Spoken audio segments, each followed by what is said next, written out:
Здраво, ова е бонус издание на Видеологија со Златко Ѓелевски, дигитален краток осврт за актуелни филмски остварувања, односно спонтана критичка анализа која е збир на први печатоци илустрирани со подвижни слики. На денешниот репертоар е изборот на 10 најквалитетни филмски остварувања за 2021 година. Оваа година имав можност да изгледам севкупно 756 филмови, од кои 454 се мелодрами и документарни филмови, а 302 се жанровски филмови, односно хорор, трилери и научна фантастика. Секој ден си организирам филмски маратони, одам на што е можно повеќе проекции на филмските фестивали, така што мислам дека имам солиден избор за квантитет, од кој би можел да го извлечам квалитетот на површина. Последната недела од годината ова е третата листа на најквалитетни остварувања која ја реализирам, така што неминовно е да се повторат неколку филмови кои сум ги објавил на листите кои ги правам за останатите мои емисии, но за потребите на Видеологија ги земам предвид сите жанрови и видови на филмови, без разлика на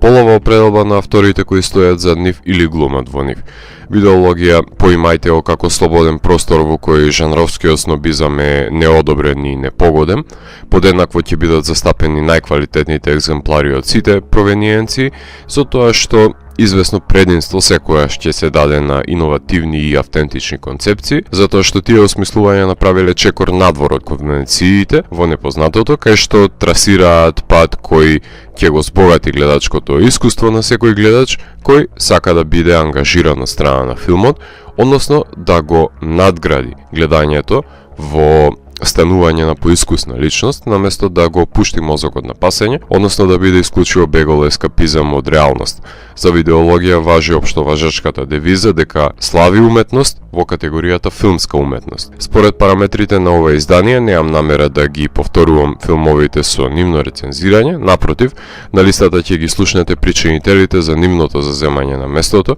и на најелоквентен начин ќе ви посочам зошто токму нив сум ги издвоил од севкупно изгледаните 756 филмови, односно која е нивната есенцијална особеност поради која се издвојуваат од толпата на заборавливи тавтолошки изданија. Земете предвид дека сите 756 филмови се дела кои сум ги изгледал од 1 јануари 2021 до 28 декември 2022 година, на филмови кои се продуцирани изминатите 3 години, така што и малите деца знаат дека на листата ќе има филмови на кои не пишува дека и се издадени исклучиво во 2021 година, која ќе прочитате на IMDb, затоа што некои од нив имале премиера на фестивали надвор од државата изминатите години, но кај нас во кино биле прикажани оваа или пак достапни биле во текот на оваа година,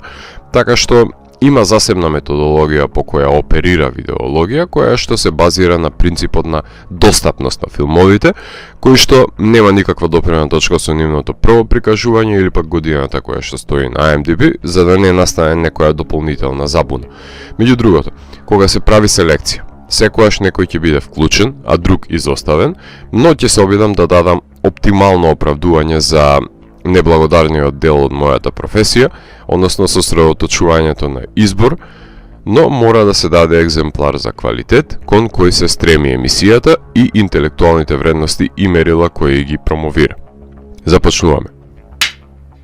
На 10-то место се наоѓа Спенсер на Пабло Лерейн, во кој се опфатени настаните околу божичната прослава на имотот на кралското семејство во вилата во Нортфорк, кај што принцезата Диана се наоѓа во еден животен крстопат, подготвувајќи се да донесе на круцијална одлука во незиниот живот.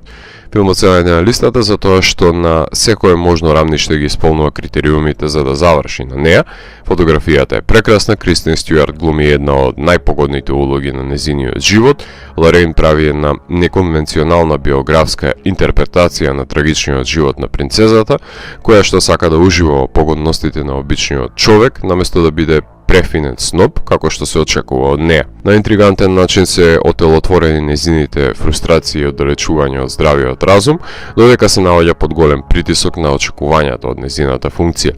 Дури и да се отстрани биографскиот агенс, ќе добиете една здрава студија на детализиран женски лик, кој сизифовски се бори со своите внатрешни и надворешни демони, борба која Џони Гринвуд одлично ја долови со неговиот авангарден музички пристап. Секој режисер е роб на сопствената занаетска парадигма на конвенции, меѓутоа во овој филм мислам дека Пабло го има искористено својот асортиман на начела на вистинската приказна.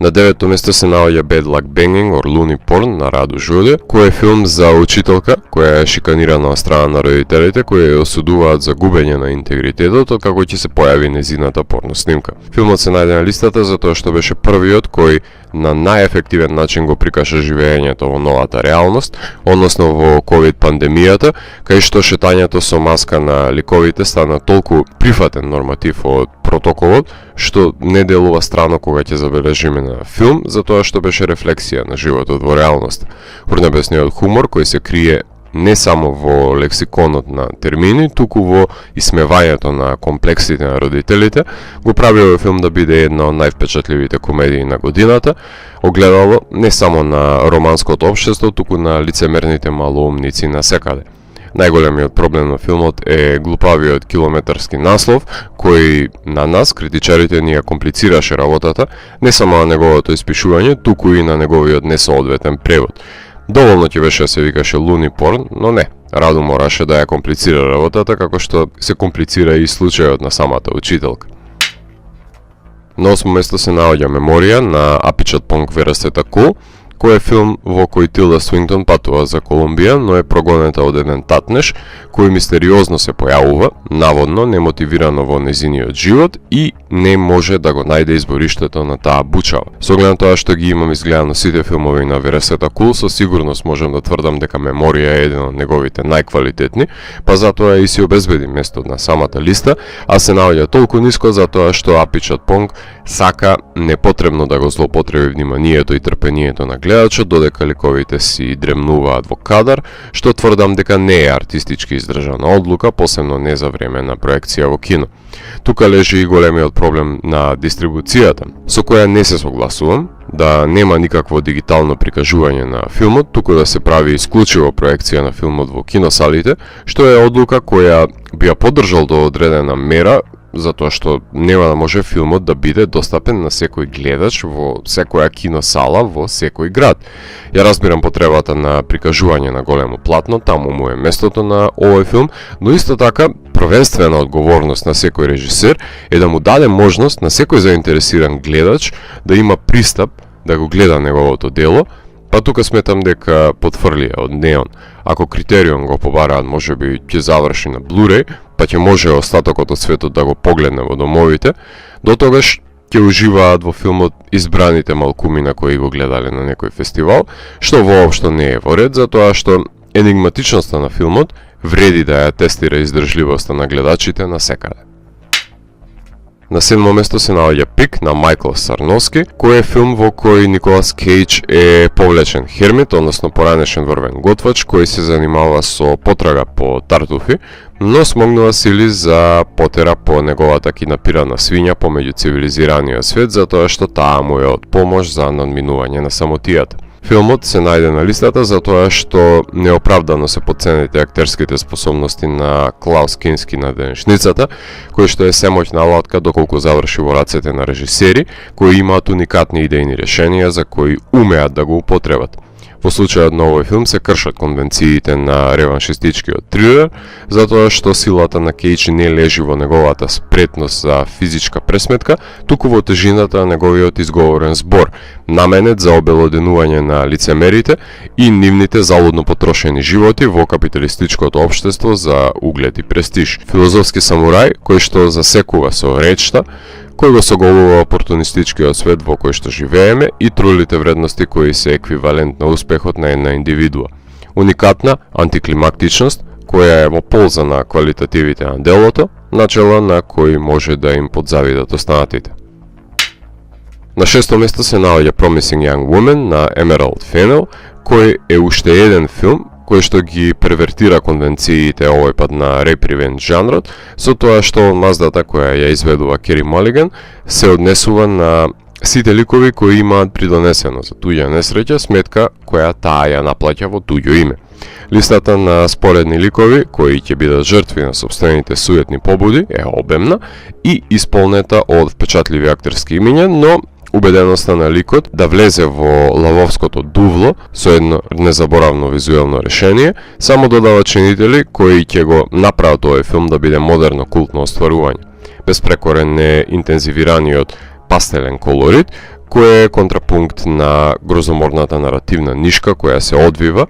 а широките планови се награда за секој гледач. Филм со вешто напишано сценарио, кое што има заби и е подготвено да се прехрани со женски човечки отпадоци, колку и со машки, затоа што тие имаат направено подеднаква штета во нечи просперитет и се подеднакво манипулативни, но кога ќе се зачинат со одмаз да стануваат вкусен деликатес на филмското платно.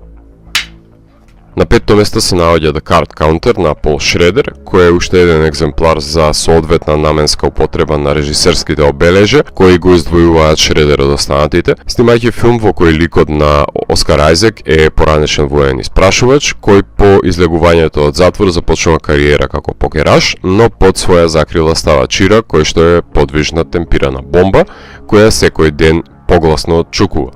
Шредер го знаеме како мајстор за пишување на матни ликови, антагонисти кои ги предводат делата, смогнувајќи ја невозможната мисија да ги придобијат симпатиите на гледачите до крајот на творбите, што е еден од најголемите комплименти кои може да ги добие еден режисер. Богатството на филмот се маниризмите на ликот, кој што се бори со сопствените фрустрации, обидувајќи се да го умртви колоквијалното секојдневие, патувајќи од хотел во хотел и покривајќи ги сите објекти во собите со бели прекривачи, не баре е серијски убиец. Овогодишниот Джокер во дружината, кој што го држи Ајзек во раката и го чека погодниот миг кога ќе го искористи пред да биде предоцна. На четврто место се наоѓа Лемп на Валдимар Јохансон, кој е филм за парот кој што живее фарма во Исланд, кој третираат едно јагне небаре нивно новороденче, но внесувањето во нивниот живот си носи и своји крвави последици, на кои не знам колку се подготвени присвојувачите. Мислам дека е овогодишниот најдобар представник на мерилата кои ги бараат од еден филм A24, а тоа е прекрасната фотографија, оригиналното сценарио со фантастични елементи, крвавата разрешница и енигматичност во неговата тематска одредница, непосредно со впечатливи актерски изведби, посебно Нумира Пейс. Еден од неколкуте докази на листата дека хорор филмовите може да бидат најзначајните филмови во годината, доколку сите артистички елементи, од кои е комплетирано жанровското дело, се изведени на префинет начин. Нема мелодрама на светот која би била дорасната, затоа што хорор филмот оди во домени кои се недопрени за млитавата, стерилна и конвенционална европска и американска мелодрама. Смелоста и умешноста се наградени во видеологија. На трето место се наоѓа The Green Knight на Дейвид Ловери, кој е фантазмагорично прераскажување на поемата за Сир Гаваин и неговото соочување со монструозниот зелен витез, кој што бара едногодишен возврат за неговото одсекување на главата, кој ќе предизвика едно патешествие за рицарот во подготовка, кој што ќе мора да се носи со 5 вредности на краците на пентаграмот, доблести кои мора секој витез да ги поседува, ако сака да окраси благородната титула. Филмот кој што ја има најубавата фотографија од сите кои се наоѓаат на листата, а најдобар доказ за оваа констатација е предизвикот кој што слободно ви го сугерирам да го паузирате филмот, на која сцена и да сакате, ќе добиете кадар кој е подготвен да се најде како составен дел од изложбена поставка во музеј и не знам колку е свесен Ендрю Дрос Палермо што има снимен. Најдобар пример за можноста на хибридизација на хорор жанрот со фентези жанрот да го создаде според мене еден од најквалитетните фентези филмови на сите времиња.